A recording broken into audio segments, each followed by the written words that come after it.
Hi ನಮಸ್ಕಾರ, ನಾನು ನಿಮ್ಮ ಗಂಗಾಧರ್. ಈ ವಿಡಿಯೋದಲ್ಲಿ ದಕ್ಷಿಣದ ರಾಜ, ಗುಲಾಬಿ ಬಣ್ಣದ ಒಡೆಯ, ಕೊಲ್ಲಾಪುರ ಮಹಾಲಕ್ಷ್ಮಿಯ ಅನುಮತಿಯಂತೆ ವಾಡಿ ರತ್ನಗಿರಿಯಲ್ಲಿ ನೆಲೆ ನಿಂತ ಜ್ಯೋತಿಬಾ ದೇವಸ್ಥಾನಕ್ಕೆ ಹೇಗೆ ಹೋಗುವುದು, ಅಲ್ಲಿ ಉಳಿದುಕೊಳ್ಳಲು ವ್ಯವಸ್ಥೆ, ಭೇಟಿ ನೀಡುವ ಉತ್ತಮ ಸಮಯದೊಂದಿಗೆ ದೇವಸ್ಥಾನದ ಸಂಪೂರ್ಣ ಮಾಹಿತಿಯನ್ನು ತಿಳಿದುಕೊಳ್ಳೋಣ. ಜ್ಯೋತಿಬಾ ಕ್ಷೇತ್ರವು ಮಹಾರಾಷ್ಟ್ರದ ಕೊಲ್ಲಾಪುರದಿಂದ 18 ಕಿಲೋಮೀಟರ್ ದೂರದಲ್ಲಿದ್ದು, ಕೊಲ್ಲಾಪುರ ಕೇಂದ್ರ ಬಸ್ ನಿಲ್ದಾಣದಿಂದ ಪ್ರತಿ ಅರ್ಧ ಗಂಟೆಗೊಂದು ಬಸ್ ವ್ಯವಸ್ಥೆ ನೀಡಲಾಗಿದೆ. ಕೊಲ್ಲಾಪುರ ಕೇಂದ್ರ ಬಸ್ ನಿಲ್ದಾಣದಿಂದ ಹೊರಟ ನಾವು ಸುಮಾರು 45 ನಿಮಿಷಗಳ ಪ್ರಯಾಣದ ನಂತರ ಜ್ಯೋತಿಬಾ ಕ್ಷೇತ್ರ ತಲುಪಿದೆವು. ದೇವಾಲಯ ಪ್ರವೇಶಿಸಲು 2 ಮುಖ್ಯ ದ್ವಾರಗಳಿದ್ದು, ಒಂದು ಉತ್ತರಿ ದ್ವಾರ ಹಾಗೂ ಎರಡನೆಯದ್ದು ದಕ್ಷಿಣಿ ದ್ವಾರವಾಗಿದೆ. ದಕ್ಷಿಣಿ ದ್ವಾರವನ್ನು ಕೇದಾರನಾಥ ದ್ವಾರ ಎಂತಲೂ ಸಹ ಕರೆಯಲಾಗುತ್ತದೆ. ಸುಮಾರು 300ಕ್ಕೂ ಅಧಿಕ ಮೆಟ್ಟಿಲುಗಳನ್ನು ಇಳಿದು ದಕ್ಷಿಣಿ ದ್ವಾರದ ಮೂಲಕ ಸಾಗಿದರೆ ನೂರಾರು ವರ್ಷಗಳ ಇತಿಹಾಸವುಳ್ಳ ದಕ್ಷಿಣಾಭಿಮುಖವಾಗಿರುವ ಜ್ಯೋತಿಬಾ ದೇವಾಲಯ ಕಾಣಸಿಗುತ್ತದೆ.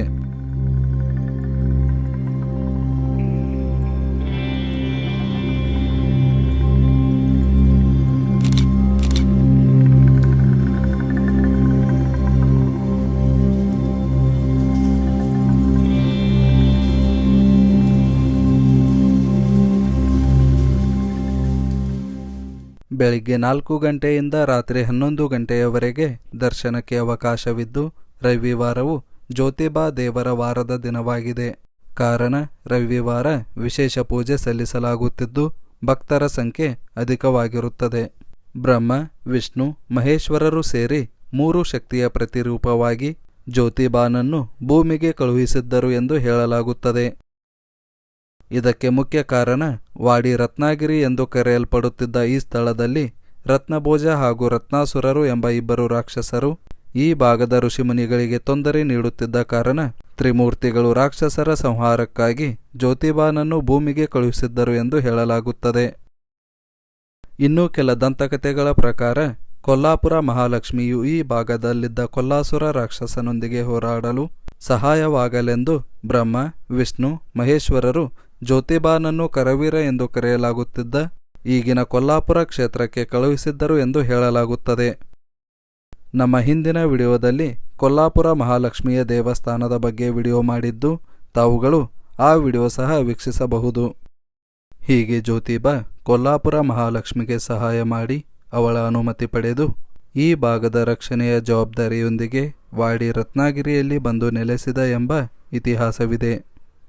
ತ್ರಿಮೂರ್ತಿಗಳ ಸಂಗಮ ಶಕ್ತಿಯಾಗಿರುವ ಜ್ಯೋತಿಬಾ ದೇವರು ತಲೆ ಮೇಲೆ ಆದಿಶೇಷ, ಇದು ವಿಷ್ಣುವಿನ ಸಂಕೇತವಾಗಿ, ಕೈಯಲ್ಲಿ ತ್ರಿಶೂಲ ಮತ್ತು ಡಮರುಗ, ಇದು ಶಿವನ ಸಂಕೇತವಾಗಿ, ಕಾಲಲ್ಲಿ ಕಡಗ ಇರುವುದು ಬ್ರಹ್ಮನ ಸಂಕೇತವಾಗಿ ಜ್ಯೋತಿಬಾ ನೆಲೆಸಿದ್ದಾನೆ.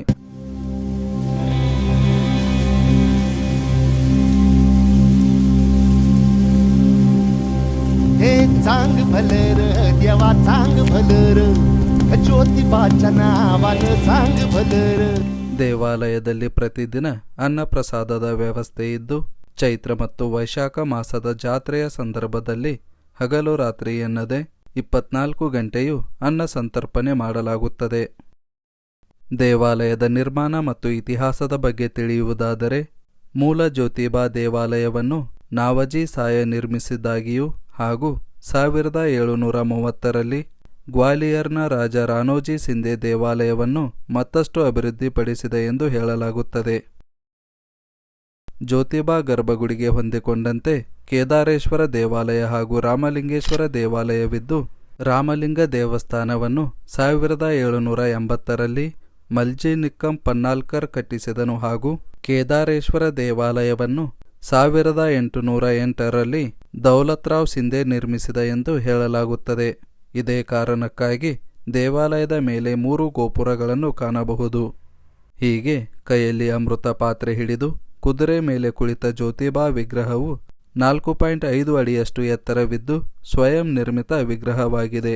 ಈ ಭಾಗದ ರಾಕ್ಷಸರೊಂದಿಗೆ ಹೋರಾಡಿ ಜಯ ಸಾಧಿಸಿದ ಕಾರಣ ವಿಜಯದ ಸಂಕೇತವಾಗಿ ಗುಲಾಬಿ ಬಣ್ಣವನ್ನು ದೇವರಿಗೆ ಅರ್ಪಿಸಲಾಗುತ್ತದೆ. ಇದಕ್ಕೆ ಸಾಕ್ಷಿ ಎಂಬಂತೆ ದೇವಾಲಯದ ಗೋಡೆಗಳ ಮೇಲೆ ಯುದ್ಧ ನಿರತ ಕೆತ್ತನೆಗಳನ್ನು ಕಾಣಬಹುದು. ಕುದುರೆಯು ಜ್ಯೋತಿಬಾ ದೇವರ ವಾಹನವಾಗಿದ್ದು, ಪ್ರತಿ ಶನಿವಾರ ಕುದುರೆಯ ಮೇಲೆ ಕುಳಿತಿರುವಂತೆ ಅಲಂಕರಿಸಿ ಪೂಜಿಸಲಾಗುತ್ತದೆ. ಇಲ್ಲಿನ ಇನ್ನೊಂದು ವಿಶೇಷವೇನೆಂದರೆ ಕಪ್ಪು ಕಲ್ಲಿನ 2 ನಂದಿ ವಿಗ್ರಹಗಳಿರುವುದು. ಈ ವಿಗ್ರಹಗಳನ್ನು ದೌಲತ್ರಾವ್ ಸಿಂಧೆ ಕೆತ್ತಿಸಿದ ಎಂಬ ಇತಿಹಾಸವಿದೆ.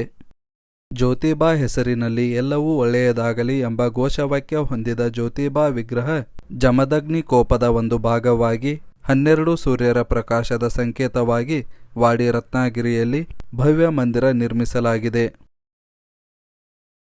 ಸ್ಥಳೀಯವಾಗಿ ಗುಲಾಲ್ ಎಂದು ಕರೆಯಲ್ಪಡುವ ಗುಲಾಬಿ ಬಣ್ಣವನ್ನು ವಿಜಯದ ಸಂಕೇತವಾಗಿ ಹೊಂದಿದ ಶ್ರೀ ಮಹಾಲಕ್ಷ್ಮಿ ಅನುಮತಿ ಪಡೆದು ಈ ಪ್ರದೇಶದ ರಕ್ಷಣೆಗಾಗಿ ನೆಲೆಸಿದ ಬ್ರಹ್ಮ ವಿಷ್ಣು ಮಹೇಶ್ವರರ ಶಕ್ತಿಯಿಂದ ಉದಯಿಸಿದ 100 ವರ್ಷಗಳ ಇತಿಹಾಸವಿರುವ ಈ ದೇವಾಲಯವು ಕೊಲ್ಲಾಪುರ ನಗರದಿಂದ 18 ಕಿಲೋಮೀಟರ್ ದೂರದಲ್ಲಿದ್ದ ಕಾರಣ ವಸತಿಗೆ ಕೊಲ್ಲಾಪುರವು ಸೂಕ್ತ ಸ್ಥಳವಾಗಿದೆ.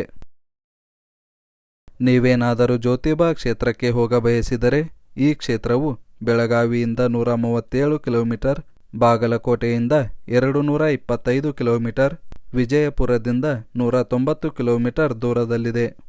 ಅದೇ ರೀತಿ ರೈಲು ಮುಖಾಂತರ ಜ್ಯೋತಿಬಾ ದರ್ಶನಕ್ಕೆ ಹೋಗಬಯಸಿದರೆ ಛತ್ರಪತಿ ಶಾಹು ಮಹಾರಾಜ್ ಟರ್ಮಿನಸ್ ಕೊಲ್ಲಾಪುರ ರೈಲು ನಿಲ್ದಾಣವಿದ್ದು ಇಲ್ಲಿಂದ ಜ್ಯೋತಿಬಾ ಕ್ಷೇತ್ರವು 20 ಕಿಲೋಮೀಟರ್ ದೂರದಲ್ಲಿದೆ. ಇದಿಷ್ಟು ಜ್ಯೋತಿಬಾ ಕ್ಷೇತ್ರದ ಸ್ಥಳ ಮಹಿಮೆ ಹಾಗೂ ಐತಿಹಾಸಿಕ ಮತ್ತು ಪೌರಾಣಿಕ ಹಿನ್ನೆಲೆಯಾಗಿದೆ. ಮುಂದಿನ ವಿಡಿಯೋದಲ್ಲಿ ಮತ್ತೆ ಸಿಗೋಣ. ಧನ್ಯವಾದಗಳು.